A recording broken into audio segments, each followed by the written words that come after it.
Anong masasabi mo bago natin gawin yan? No. Yung pati ng buhok ko. Kaya, anong gagawin ko? Puputulin na yung dreads ko. Kasi mapakalbo na ako eh. Loser. Go! Wait. Oh, shit. Wait. Steady ko lang.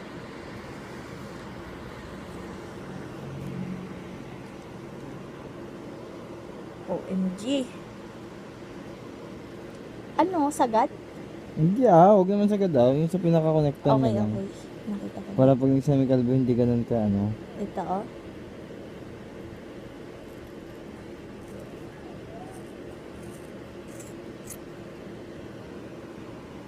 Oh my God!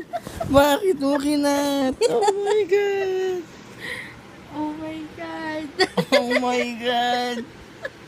Jing, jing, Oh jing. my God! Oh my God, no hair. Go, go. Okay na yan? Okay Ang na. ganyan? Basta wag yung mismong dread Itong ganito lang Ito Yung ganun. Yung ganun. Yung ganito. Okay. Wag mo na. Iba pa mo na dyan. Go. Taka na yung video. Dead. Before and after na lang mamaya. Okay, sure.